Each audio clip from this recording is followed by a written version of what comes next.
Há uma palavra que o Senhor tem feito descer no meu coração desde que eu recebi o convite para estar com vocês nessa noite de quarta-feira, e eu entendo que esta é a direção que Deus me dá para esta oportunidade. Para isso, eu convido você a abrir a sua Bíblia na primeira carta do apóstolo João. Primeira carta do apóstolo João. Eu reconheço que não é uma carta tão simples de encontrar, mas está aí entre Gênesis e Apocalipse, né? Então, primeira carta de João, quando você encontrar, por favor, localize o capítulo 5. E quando você encontrar o capítulo 5, identifique aí, por favor, os versículos 4 e 5. Primeira carta do apóstolo João, esta carta que geralmente ela é chamada de uma das cartas, uma das epístolas gerais, ou carta universal, isto porque ela foi destinada não a uma igreja em especial, mas a todas as igrejas daquela época e, naturalmente, também a nós nos dias de hoje. Primeira carta de João, capítulo 5, versos 4 e 5. Os irmãos e as irmãs que encontraram, por favor, digam amém. Amém. A palavra do Senhor diz assim: porque todo o que é nascido de Deus vence o mundo, e esta é a vitória que vence o mundo, a nossa fé. Quem é o que vence o mundo, senão aquele que crê ser Jesus, o Filho de Deus?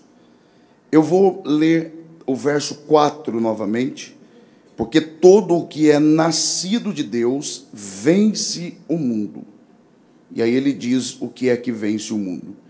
E esta é a vitória que vence o mundo, a nossa fé. Se você pode, diga por favor, e esta é a vitória que vence o mundo, a nossa fé. Os que podem, digam amém. Podeis tomar assento, muito obrigado. Que Deus, por graça, mais uma vez, abençoe a exposição de sua palavra. Eu acredito que nós estamos diante de um texto que, se não é conhecido de todos, pelo menos na totalidade, pelo menos parte dele, em especial esta parte que eu repeti, pedi para vocês responderem também, trata-se de um texto talvez conhecido da grande parte dos irmãos que aqui estão, em que o apóstolo João, naturalmente que inspirado pelo Espírito Santo, ele afirma dizendo que o que é capaz de vencer o mundo não é outra coisa a não ser aquilo que ele chama de a nossa fé. No entanto, antes de nós falarmos a respeito, de fato, desta nossa fé, que é aquilo que João, inspirado pelo Espírito Santo, e é importante que se enfatize isso, ele chama de a nossa fé, é preciso que nós consideremos algumas verdades a respeito deste texto. E esta é uma preocupação que eu tenho, porque eu tenho que ter esta preocupação. Porque o valor e o poder eficaz desta palavra não está naquilo que eu penso a respeito dela, mas está no seu significado original. Ou seja, o que é que João ele quer dizer quando ele escreve isso? Porque esta palavra, antes de ter um significado para nós, ela tem um significado para quem a escreveu. Antes dela representar algo para mim, hoje, ela representou primeiro para quem, de fato, recebeu diretamente de Deus e a quem ele destinou naquele momento. Então, para nós considerarmos de forma, pelo menos tentar considerar de forma correta esse texto, é preciso que nós tenhamos algumas verdades em mente. Quando João escreve esta carta, embora ele esteja sendo inspirado pelo Espírito Santo, no entanto, João, ele tem algumas coisas muito claras na sua mente. Na verdade, João escreve esta carta baseado em uma preocupação que ele tem com a igreja daquele tempo. Se você ler esta carta com muita atenção e muita diligência e dedicação, você perceberá um tom de preocupação naquele que está escrevendo esta carta. Se você observar bem esta carta, toda ela, você vai perceber claramente de que quem está escrevendo, que é João, ele tem um tom de urgência nas suas palavras. E isso tem uma razão. É porque quando João escreve esta carta, ele escreve fundamentado, claro, em um propósito espiritual que vem de Deus, mas ele também tem motivações muito reais. Ele também tem motivações muito concretas. O que move João a escrever esta carta não são só questões sobrenaturais. Pelo contrário, o que move João também a escrever esta carta, além de questões sobrenaturais e espirituais, são questões muito ligadas à prática do dia a dia da igreja. E principalmente porque a igreja naquele tempo estava sendo atacada de todos os lados por um conceito filosófico chamado de gnosticismo. Fique tranquilo que eu não vim aqui para falar sobre isso hoje não, tá? Mas só para você ter uma noção do que é que está por trás do que João está escrevendo. E esse conceito predominante naquele tempo, em linhas gerais, eles negavam que Jesus Cristo é o Filho de Deus. Claro que para uma mente pós-moderna, claro que para uma mente do século 21, dizer que Jesus Cristo não é o Filho de Deus parece que não é tão grave. Parece que é apenas uma negação. No entanto, se você observar bem, negar que Jesus Cristo é o Filho de Deus é exatamente você negar toda a fé. Negar que Jesus Cristo é o Filho de Deus é negar todo o fundamento da fé cristã e logo tudo que envolve a sua vida com Deus irá se desmoronar. É por isso que João, ele vai escrever esta carta e ao escrevê-la, ele tem algumas coisas muito claras na mente. Por exemplo, João ele vai escrever esta carta porque a igreja estava dividida. A mente das pessoas estava dividida. Porque diante desses ataques, porque o gnosticismo, ele não se apresentava como inimigo do cristianismo. Pelo contrário, ele se apresentava como uma forma de cristianismo. Então, muitos crentes naquela época estavam divididos dizendo: a quem devemos seguir? O grande e velho apóstolo João ou estes gnósticos? Quem estará com a verdade? Na verdade, a igreja estava dividida na mente. É quando então João escreve esta carta, e ao escrevê-la, ele tem como objetivo principal trazer de volta algumas convicções no coração daqueles irmãos. Por exemplo, quando você lê esta carta, você percebe que João I, ele está deixando claro que quem é nascido de Deus, primeiro, ele crê de fato que ele é filho de Deus, isto é, o crente. Segundo lugar, ele vai dizer que quem é nascido de Deus, crê também que Jesus Cristo é não somente o Filho de Deus, mas ele é de fato o próprio Deus. Em terceiro lugar, quando João escreve essa carta, ele também escreve dizendo que quem é nascido de Deus tem a certeza de que as suas orações, elas não somente são ouvidas, mas elas também são respondidas por Deus. João também vai dizer nesta carta que quem é nascido de Deus não peca. E aqui eu preciso dar um destaque especial. É claro que quando João fala que quem é nascido de Deus não peca, ele não está falando que quem é nascido de Deus não comete pecado.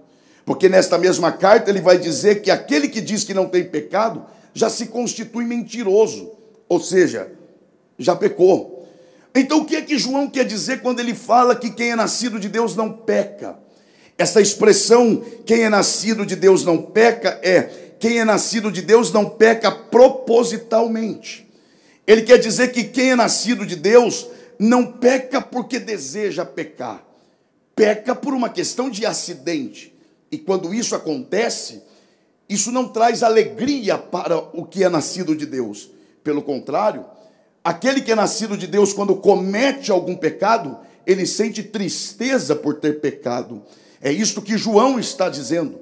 E finalmente, João também vai tratar nesta carta que quem é nascido de Deus não fica só em palavras, porque ele vai deixar claro que quem é nascido de Deus demonstra esta fé na vida prática. E o que ele quer dizer é: aquilo que cremos tem que ser aquilo que fazemos, aquilo que falamos tem que resultar nos frutos da nossa vida diária. Então João está tratando dessas questões. Quem está me ouvindo até aqui, diga amém. Aí quando João vai começar a encerrar esta carta, ele vai tratar de questões muito pontuais. Mas quando ele chega nos versículos 4 e 5, ele vai mudar um pouco o tom. E ele vai deixar uma coisa muito clara. Ele vai deixar claro que existe uma guerra acontecendo agora. Ele vai deixar claro que existe um ponto de tensão entre duas partes. E essas duas partes ele dá nome. A primeira parte ele chama de nascidos de Deus. E é interessante porque antes de eu nascer, eu não determino o que vou nascer. Ninguém diz assim: eu quero nascer, então me faça ser gerado. Na verdade, o nascer não é uma escolha de quem nasce. Na verdade, o nascer é uma escolha de quem dá vida. Então percebam que aqui João está dizendo que a primeira parte, quem está entendendo aqui, diga amém. A primeira parte deste ponto de tensão e desta guerra que está acontecendo agora, ele chama de nascidos de Deus, isto é, aqueles que são gerados pelo próprio Deus. E a outra parte, ele vai chamar de mundo. Então percebam que existe uma guerra. Percebam que existe um ponto de tensão entre essas duas partes. A primeira, nascidos de Deus. E a segunda, o que ele chama de mundo.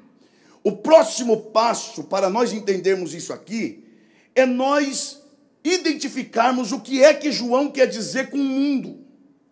Porque, por exemplo, eu conheço pessoas crentes, piedosas, e por piedosas eu estou falando crentes devotos, e para ser mais prático, crentes que oram, amam a Bíblia, amam a Deus, amam o próximo, pessoas que vivem uma vida correta, todavia andam perdendo a batalha, e perdem a batalha não é porque não são crentes ou porque estão em pecado.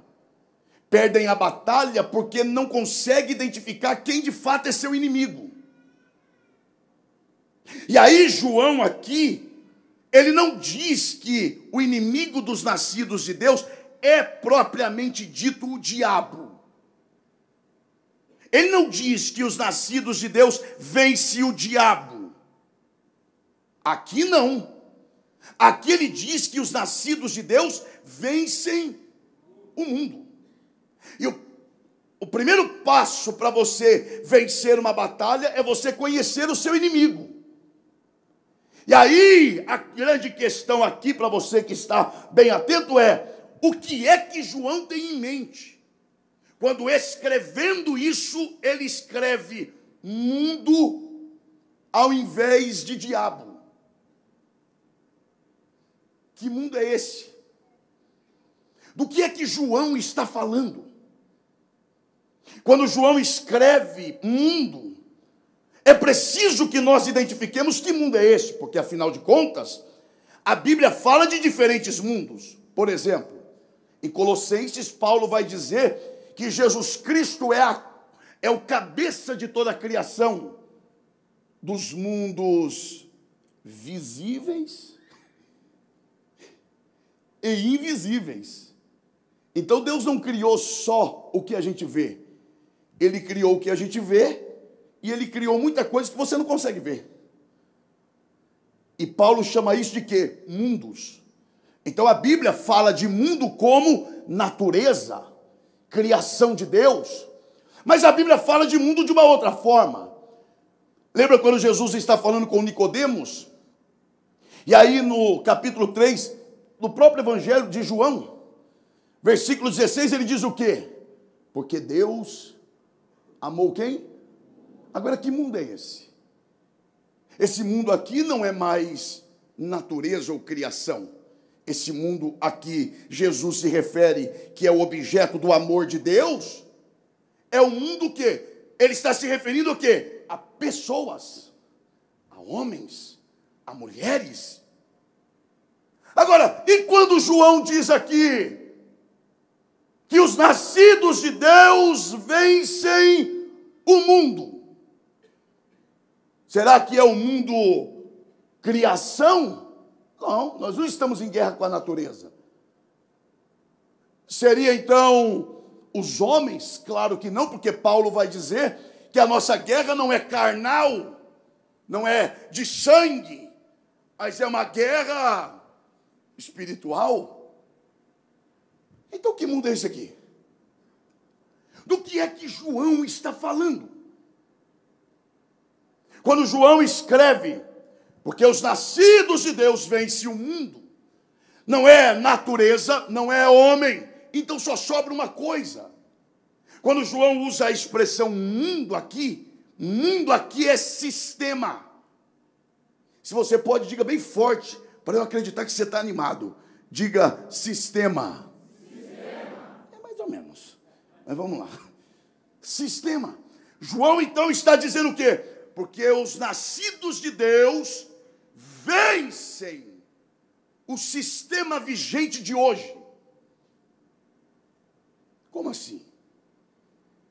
Lembra quando, por exemplo, Paulo, na segunda carta aos Coríntios, capítulo 4, verso 4, ele diz assim, ó, nos quais o Deus, com D minúsculo, deste século. O que é desse século? Deste mundo, deste tempo, desse sistema. Presta atenção aqui. Cegou o entendimento, não é dos homens, é dos incrédulos, para que não venham ao pleno conhecimento da verdade. Agora vai ficar mais claro para nós. E lembra quando o próprio João escreve, o mundo jaz. Aonde? Diga, por favor, no maligno. Isso é assustador.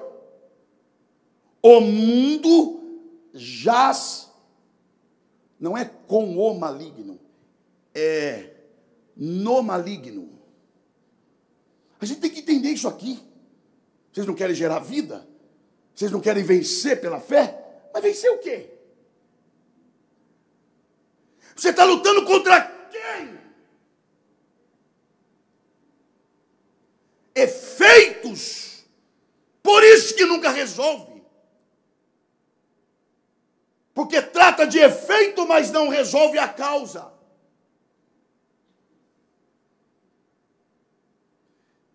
O que é o mundo jaz? Não é com o, é no maligno. O que é jaz? Eu fui buscar saber. Jaz ali quer dizer, imagine a cena, alguém que está sentado num banco de uma praça, na ponta do banco, e tem alguém deitado com a cabeça no colo. Dá para imaginar a cena? E quem está deitado está tão sonolento que quem está sentado faz aquilo que nós chamamos de cafuné. A imagem é esta. O mundo está deitado no colo do maligno, ao ponto de estar sonolento, e o maligno ter tanto controle sobre esse sistema que ele faz carícias nesse sistema. E aí João diz que quem é nascido de Deus vence este mundo. A grande questão agora é, como é que esse mundo se manifesta hoje? De que forma? Ele se manifesta, e aqui é preciso que você dobre a atenção, porque isso diz respeito, inclusive, à sua casa, para você proteger o seu lar, para você fechar a porta da sua família. Porque hoje o sistema deste mundo não se manifesta por vias diabólicas, demoníacas e espirituais apenas. É no campo da mente. É no campo da ideia. Presta atenção aqui. Porque este mundo aqui, esse sistema dominado por este maligno que domina, é tudo que é inimigo de Deus, da sua palavra e do seu povo. Olhe bem para cá. Esse sistema que João chama de mundo é aquilo que é inimigo de Deus, da sua palavra e do seu povo. Aí você diz assim: então eu estou livre, porque eu não faço parte do mundo. Você está certo em partes. Porque é verdade, nós como crentes não fazemos parte deste mundo. É verdade, mas tem um detalhe. Por mais crente que você possa ser, e por mais santo que você possa estar hoje, ainda há em nós uma natureza que é inimiga de Deus. É ruim, né, gente? Mas é o que tem para hoje, né? Ainda há dentro de nós uma natureza que puxa para baixo. Você quer ver uma coisa muito simples? Você passa em cima de uma ponte muito alta. Você tem medo de altura. Mas cá entre nós, segredo nosso. Vai me dizer que não dá vontade de dar uma olhadinha para baixo. Ainda faz assim, ó. É assim ou não é? Meu irmão, você está num prédio de 30 andares. Você tem a opção de olhar para cima, para baixo, ou para frente, ou para trás. Seja sincero, dá vontade de olhar para onde? Não é assim que a gente faz de novo, ó?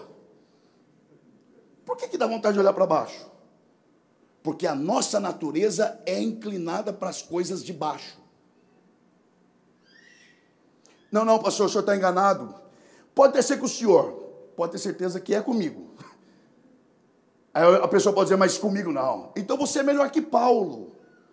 E olha que eu não estou falando de qualquer um. Eu estou falando de Paulo. Eu só vou te dar 2 detalhes de Paulo para ver se você realmente é melhor que ele. Primeiro, quem é que pregou para Paulo? Foi Pedro que evangelizou Paulo? Tiago? Quem é que desceu no caminho de Damasco, pessoalmente, para pregar para Paulo? Eu fico observando uns pregadores tirando Jesus do trono toda hora. Jesus desceu do trono, subiu de novo, tá? Não, mas agora ele desceu. Meu irmão, Jesus deve olhar e falar, você quer eu aqui ou quer eu aí? A única vez que eu vejo Jesus, de fato, depois da sua ascensão ao céu, deixando o trono para descer na terra, foi para pregar para Paulo. Ele desce pessoalmente. E ainda Paulo diz assim, o que eu recebi, eu não recebi de homem. Eu recebi do próprio Senhor. Então essa é a primeira informação. A segunda é aquele que ele fala dele mesmo. Mas ele é tão humilde, que ele fala, conheci um homem, que se no corpo ou fora dele, não sei. É ele, mas ele não fala que é ele. Tem gente, meu irmão, que não subiu nem o primeiro degrau e já fica aí. Não, porque é maravilha. O camarada morre afogado num pingo d'água. Já viu o camarada? Morre afogado. Meu Deus, é demais. Paulo diz, conheci um homem que se no corpo ou fora dele, não sei, mas esteve no 3º céu. E lá ouviu coisas inefáveis, que ao mortal não é digno de relatar. E aí é o mesmo Paulo que, escrevendo aos Gálatas, ele diz o quê? Há dentro de mim 2 naturezas. Uma que busca as coisas de Deus, a espiritual, e a outra que busca as coisas da carne, a carnal. E aí ele representa muito bem entre Ismael e Isaque. E ele diz que quando Isaque era crescido, Ismael, que representa a carne, começa a perseguir Isaac. O que ele está dizendo é, com tudo que eu já vivi, ainda dentro de mim, existe uma natureza que guerreia contra as coisas de Deus. Lembra quando ele fala? Miserável homem que sou, o bem que eu quero fazer não faço, e o mal que eu não quero está diante de mim todos os dias. Do que Paulo está dizendo, que por mais crente que ele fosse, ainda havia nele uma natureza que é inimiga de Deus. E como é que esse sistema se manifesta hoje? Se manifesta como aquilo que alguém chamou de o descongelamento do sólido. Isso aqui é sério demais. O que seria o descongelamento do sólido? Nós vivemos uma época em que o sistema se manifesta na destruição de tudo que é fundamental. Tudo que é base, familiar, perdendo valor. Tudo que é fundamental, moral, perdendo valor. A ideia aqui, presta atenção nisso, é como se você estivesse em cima de uma camada de gelo. E logo embaixo você sabe que tem águas profundas. E que se você cair ali, você morre afogado. Dá para imaginar? Só que o sol é tão forte que a camada de gelo começa a derreter-se. Imagina você olhando para baixo, já vendo a água e sabendo que a qualquer momento essa camada vai quebrar e você vai afundar. O que você faria? Eu sairia correndo. Por que o homem corre numa situação dessa? Porque o correr dá a falsa sensação de segurança. Por que a vida hoje é tão agitada? Porque o camarada tem um serviço hoje, ele quer o segundo. Porque hoje as pessoas têm necessidade de estar fazendo sempre alguma coisa como sinal de sucesso. Porque essa corrida desenfreada, esse ativismo louco, é uma fuga do homem para a sua realidade. Porque sem que nós, preste atenção nisso, sem que nós percebamos, tudo que é fundamental está sendo desfeito, porque é o sistema desse tempo. E como há essa sensação de insegurança, o homem começa a se envolver em muitas coisas, para tentar fugir da realidade e ter a falsa sensação de que está seguro. Mas a qualquer momento ele vai afundar, e essa é a sensação. E para onde a gente foge? João dá o segredo. João diz, para quem é nascido de Deus, não precisa ficar desesperado, porque existe uma saída para nós. Qual é a saída? Olhe para frente, porque há uma luz no fim do túnel, e essa luz é o quê? É a nossa fé, que é capaz de vencer este mundo. Quem deseja esta fé aqui, dê o melhor, glória a Deus, que você pode. Agora que identificamos que sistema é esse, a grande questão é, que fé é esta? Quer ver uma coisa? Quem é que quer proteger sua casa, diga amém. Tem gente que já desistiu? Vou perguntar de novo. Quem é que quer proteger sua casa, diga amém. Quem é que quer vencer este mundo, diga amém. Quem é que quer permanecer firme na fé, diga amém. A grande questão é, de que forma? E aí João dá o segredo, ele dá a receita. E ele diz, quer vencer este mundo? Só existe uma forma. Só se vence este mundo por meio, não é da fé, não é da sua fé, é da nossa fé. Você pode dizer? Diga, nossa fé. A grande questão é, que fé é esta? Do que é que João está falando? A coisa está tão séria, que hoje, para você definir o que é fé, você precisa começar definindo o que não é fé. Para construir, você primeiro tem que desconstruir. De que fé João está falando? Ele não está falando de qualquer fé. Ele está falando da nossa fé. Nossa quem? Judas fala, a fé que uma vez foi dada aos santos. Então que fé é esta? Não é a fé de eu creio em Deus, não. Não é a fé que eu creio que a coisa vai melhorar, não. Não é qualquer fé. Ele limita a fé dizendo, não é qualquer uma, é a nossa fé. Que fé? O que não é fé? Quer ver uma coisa? Fé não é aquele mecanismo que você ativa para receber o que você quer. Já viu? E aí a fé para alguns é mais poderosa do que Deus. Não, pastor, quer ver que é? Olha o que dizem assim, ó. Quem aqui tem fé? Aí o povo, amém! Então é só determinar que Deus faz o que você quer. Espera lá. Olha só. Respira fundo, conta até 10, depois a gente conversa. Como é que é? Quem tem fé? Eu! Então determina que Deus faz. Quem é que está mandando em quem? Quem é maior do que quem? Deus é maior que a fé? Ou nesse caso a fé é maior do que Deus? É como se fosse um carro. A fé, Deus é o carro, a fé é o volante e você é o motorista. O que você quer? Quer que o carro vai para onde? Direito. Então vira o volante. Você vira e o carro vai. E agora, esquerda? É só virar o volante. Você tem fé? Então mova Deus pela fé. Então quem é maior? A fé ou Deus? Pessoas que fazem da fé o seu Deus e Deus de servo. Não perca isso aqui. Eu vou falar isso aqui de novo. Pessoas que fazem da fé o seu Deus e o Deus verdadeiro de escravo. Porque ele acha que porque tem fé, ele é capaz de manipular Deus.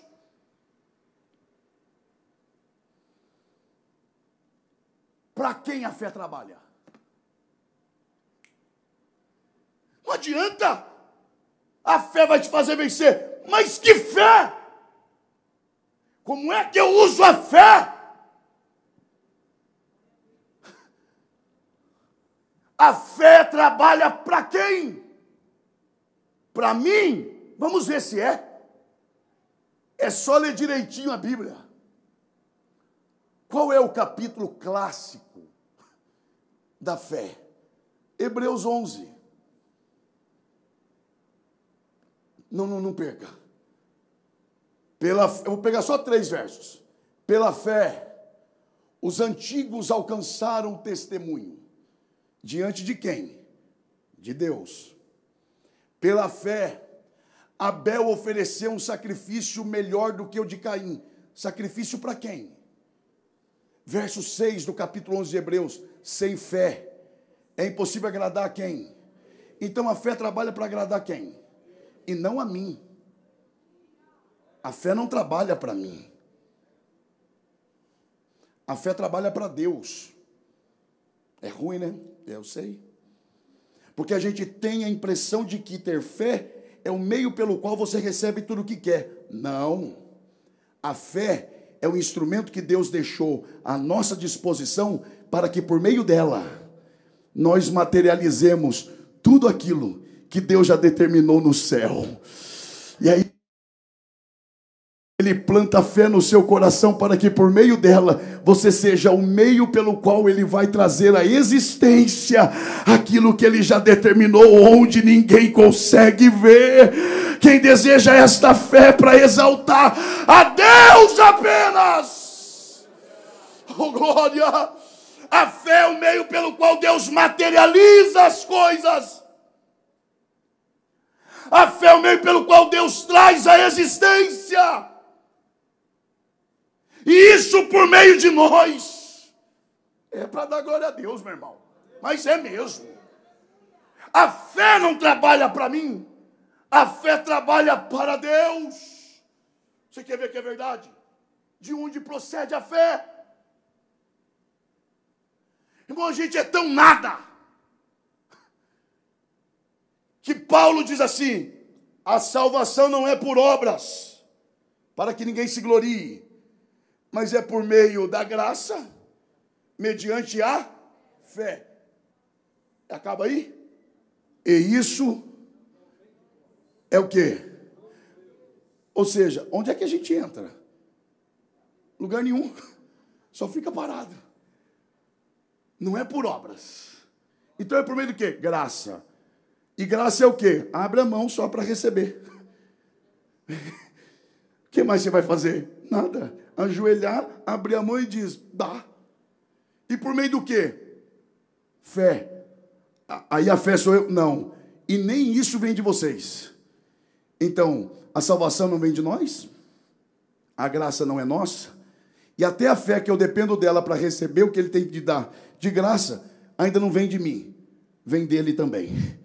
Porque é dom de Deus. Então é só Deus quem planta fé no coração de quem vai vencer este mundo. Quer ver que isso é verdade? Lembra em Hebreus capítulo 12, quando o escritor diz assim, ó, olhando firmemente para Jesus Cristo, que é o quê? Vai, diga bem forte, vai na cola de quem acertou, diga autor. Diga mais forte, diga autor e consumador da nossa fé. Perceba aqui de novo, não é da minha fé, é da nossa fé.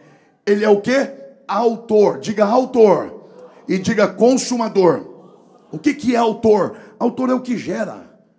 Autor é o que cria. Autor é aquele que pega, não tem, e ele faz existir. Ele não é só aquele que faz existir a fé, ele também é o consumador. Isso significa o quê? A fé começa nele e termina nele. Isso significa o quê? Que nele começa a fé gerada em nós. E ele não nos abandona no caminho. Ele diz, eu vou gerar fé em você e vou te acompanhar em todo o processo até chegar ao final. Porque a fé começa em mim e termina em mim. Lembra o que Paulo diz? Porque dele e por ele e para ele são todas as coisas. Começa nele, está nele e é para ele. Por isso o diabo não rouba a sua fé, porque a sua fé vem dele, está nele e é para ele. Quem crê nesta palavra, levante a mão e dê o melhor glória a Deus que você pode. Esta é a nossa fé. Oh glória, oh glória. Agora, a fé então não é. Diga bem forte, a fé não é a certeza de que tudo vai dar certo. Diga mais forte, diga, a fé é o que me dá condições de continuar acreditando que Deus é Deus, mesmo quando tudo está errado. Isso é fé. Oh, glória a Deus. Lembra quando Paulo fala sobre fé? Do que é que Paulo chama fé? Efésios 6, guerra. É o que João fala, guerra. Aí Paulo vai falar sobre as armas. Quer ver uma coisa? Vai eu falar de comida de novo. Não sei por quê. Imagina uma faca de cozinha na mão de uma criança de 3 anos. É bom ou é ruim? Agora imagina uma faca de cozinha na mão de uma boa cozinheira por volta de 11 horas da manhã de domingo. É bom ou é ruim? Você está em dúvida, meu irmão? É bom ou é ruim? Mas é a mesma faca. A diferença é em que mão ela está. De que adianta ter fé e não saber usar? Presta atenção aqui. De que adianta ter fé e não saber para que serve? Para uma criança, uma faca pode servir para muita coisa. E para uma boa cozinheira, para outra coisa. Mas é a mesma faca. Assim é a fé. Não perca isso aqui não. Não adianta nada eu ter a fé se eu não souber para que ela serve. E aí Paulo define para que serve a fé. Porque quando ele fala sobre a guerra espiritual, ele vai falar sobre as armas da nossa guerra. E quando ele fala de espada, ele não fala de fé. Ele fala da palavra. Presta atenção nisso. A espada não é a fé. Diga, por favor, bem forte, é a palavra. Mas quando ele fala de fé, ele não fala de espada. Ele fala de quê? Escudo. Diga, a palavra é espada. Agora um pouquinho mais forte, diga, e a fé é escudo. Agora preste atenção. Para que serve espada? E para que serve escudo? Espada é para atacar ou defender? E escudo? Então por que eu fico usando a fé para atacar? Vou te dar um exemplo prático. Quando Saul estava endemoniado, Davi resolveu o problema dele jogando pedra ou tocando harpa? Imagina, está endemoniado, pega a pedra e joga na testa dele. Resolve o problema? E o que resolve ali? Tocar a harpa. Ele está diante do gigante. Imagina ele pegar a harpa e começar a tocar. Meu irmão, na primeira dedilhada, o gigante, meu irmão, já vinha para cima. Mas quando ele vê o gigante, ele deixa a harpa de lado e usa o quê? A pedra. Porque existem horas e horas. Existem momentos que você tem que usar uma arma, mas existem outros momentos que você tem que usar outras armas. E aí quando Paulo fala de espada, que é instrumento de ataque, ele fala da palavra. Tanto que Jesus venceu Satanás por meio do quê? Da fé. Palavra. Atacando. Está escrito. Está escrito. Mas quando ele fala da fé, Paulo fala embraçando sempre. Eu acho isso lindo. O escudo da fé. Aí ele fala para quê? Por meio dos quais você poderá aplacar todos os dardos inflamáveis do diabo. Aonde? Na mente. Quando o diabo começa a dizer na sua mente, cadê o teu Deus? Deus não diz que é bom como se canta na igreja. Então por que ele permitiu um mal na sua família? Deus não é poderoso. Então por que ele não faz o que você quer? É aí que floresce a fé. E a fé te dá condições de dizer, Satanás, Deus fazendo ou não para mim, ele é Deus. Porque tudo que ele poderia fazer por mim, ele já fez na cruz do Calvário, em Cristo Jesus, o meu Senhor. Quem pode adorar ao Senhor aqui nesta noite? Não é isso que Abacuque entendeu? Pode faltar o mantimento? Pode. Pode a figueira secar? Pode. O fruto da vide mentir também. Todavia eu me alegrarei no Senhor, exultarei no Deus da minha salvação. Onde está a mão que você levanta para adorar o Senhor? Abrace a pessoa que está perto de você e diga, Deus vai te cingir de fé nesta noite. E nenhuma dúvida vai ficar na sua mente, porque você terá certeza que independentemente da circunstância, Deus permanece sendo Senhor e no controle da situação. Quem pode adorar ao Senhor aqui nesta noite? Oh glória, oh glória. Aplaude ao Senhor dando glória a Ele.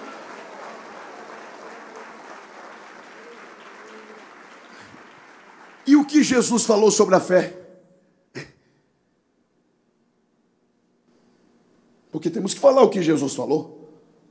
Ele disse, se vocês tiverem fé, não é do tamanho, é como. E uma coisa é uma coisa, outra coisa é outra coisa. Ele não disse se tiverdes fé do tamanho. Ele disse se tiverdes fé, como? Porque se ele dissesse tamanho, ele estaria se autocontradizendo. Porque quantas vezes Jesus repreendeu os discípulos por terem pouca fé? Imagine ele agora falando, se vocês tiverem fé do tamanho de um grão de mostarda, tá bom. Os discípulos diriam o que para ele? Afinal de contas, o senhor quer que ele tenha muita ou pouca?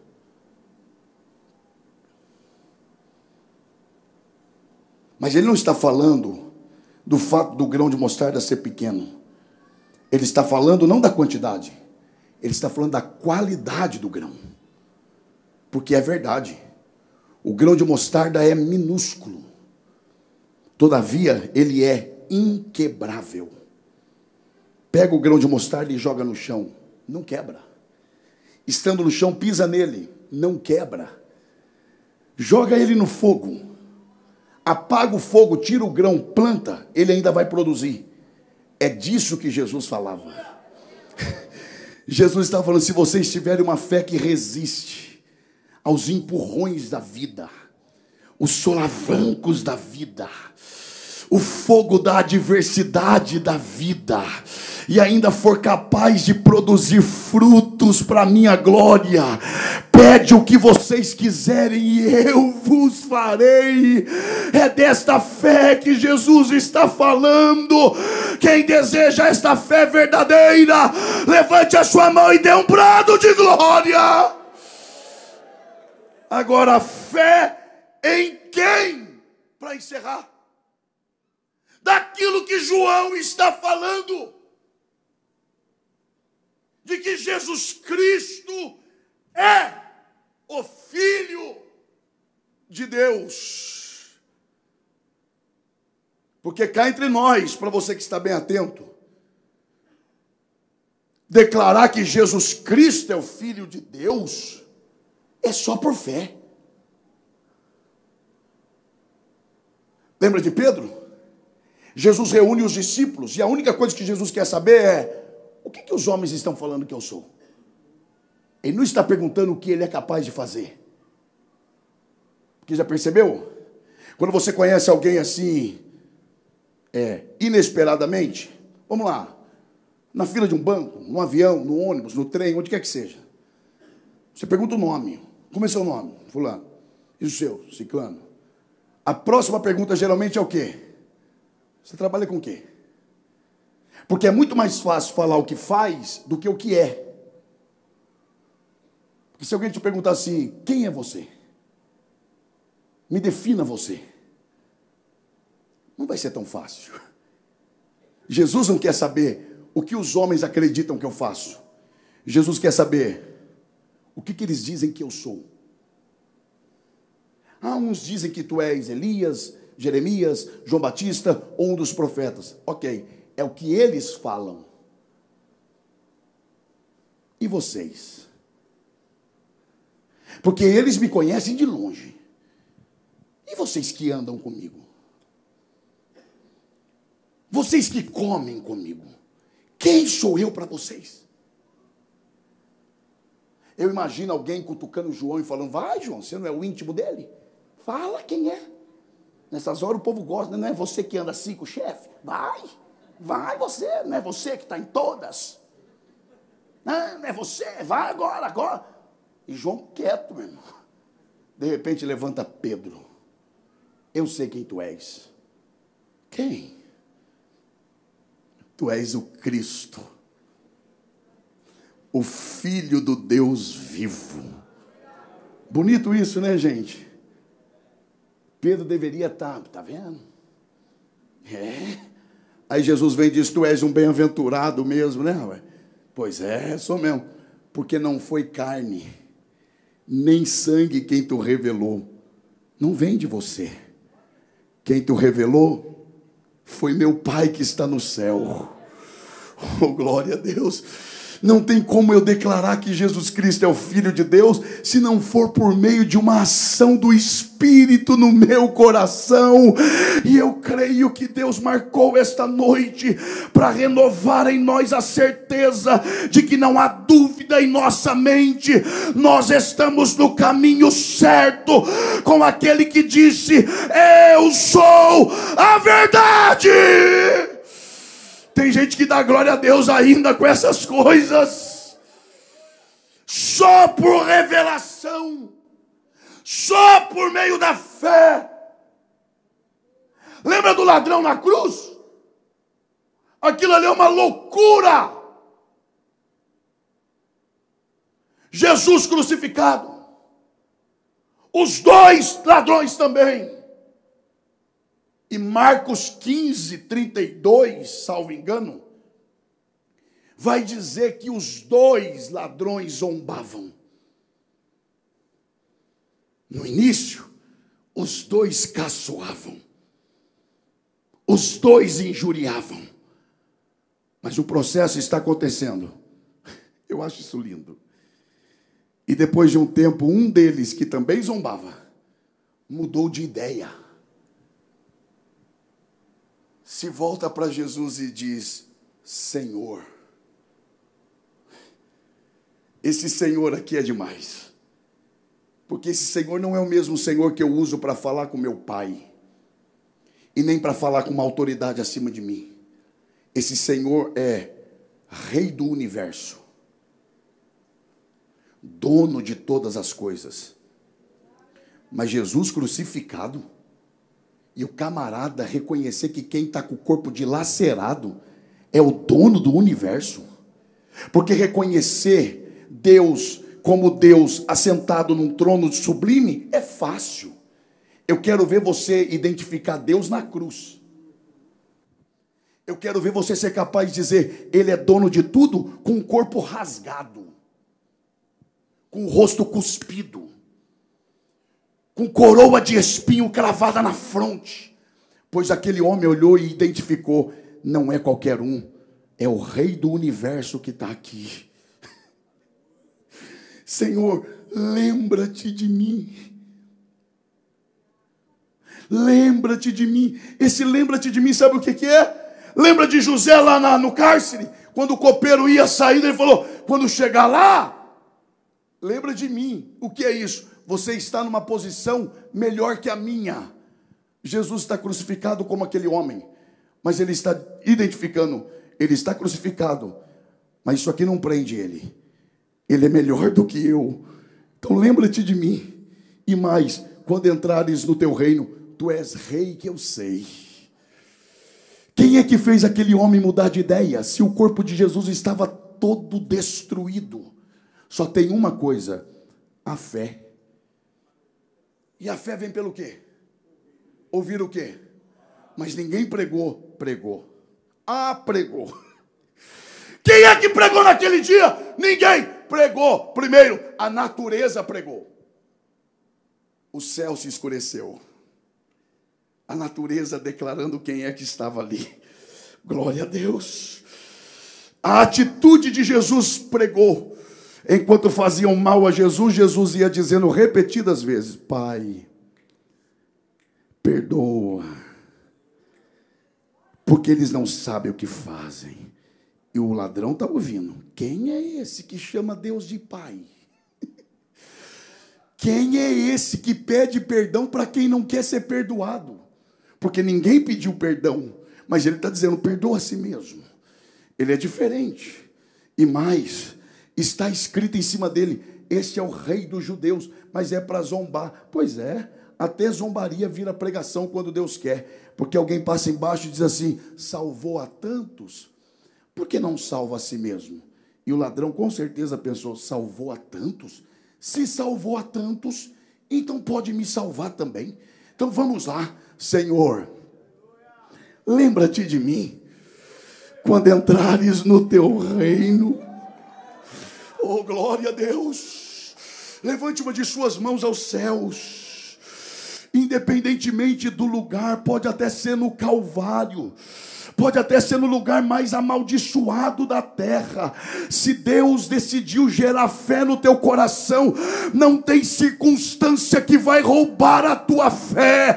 Deus te trouxe aqui hoje para fortalecer ainda mais a tua fé nele. Quem crê, dê um brado de glória. O remacandaremierias. E Jesus diz o quê? Hoje mesmo. Hoje mesmo estarás comigo no paraíso. Isso é loucura. Eu tenho que falar isso aqui. E eu não me canso de falar. Como hoje mesmo. se ele ainda passaria 3 dias no seio da terra e mais 40 dias com os discípulos. Quando ele diz hoje mesmo, ele não diz hoje mesmo estarás no paraíso. Ele diz hoje mesmo estarás comigo no paraíso. Porque ele é o paraíso. Onde ele chega, por mais inferno que seja, ele transforma em céu. Ou eu vou ter que dizer de novo, não é possível. Por mais inferno que seja, onde Jesus chega, no lugar que a fé é verdadeira, por mais inferno que seja, o lugar é transformado em céu. Não é não, pastor, eu tenho base bíblica. Você acha que eu vim numa igreja dessa sem base? Lembra de Jacó? Pedrinha na cabeça, deitado, dormindo. Aí ele tem um sonho. E ele vê uma escada que liga o céu na terra e a terra no céu. E aí ele diz, e nessa escada, os anjos faziam o quê? Subiam. Onde é que os anjos moram? Então, geograficamente, onde é que fica o céu? Para cima ou para baixo? Então, se os anjos moram no céu, qual era a ordem? Descer e subir. Mas a Bíblia diz que eles subiam e desciam. Como? Tinha que ser descer e subir. E não subir e descer. Por que é subir e descer e não descer e subir? Porque o céu não é um espaço geográfico. O céu é onde Deus está. E quando Jacó acorda, ele fala, Deus está aqui. E eu não sabia. Porque onde Deus vai, ele leva o céu junto. Deus está na sua casa? Já está em dúvida, né, irmão? Vai lá. Deus está na sua casa? Então para de dizer que é um inferno. Porque se Deus realmente está lá, aquilo lá vai virar num céu. Eu vou ter que falar de novo, não é possível. Vai virar um céu. Porque onde Deus vai, vira céu para a glória do seu nome. Quem recebe a palavra, se coloque de pé, adorando ao Senhor aqui nesta noite.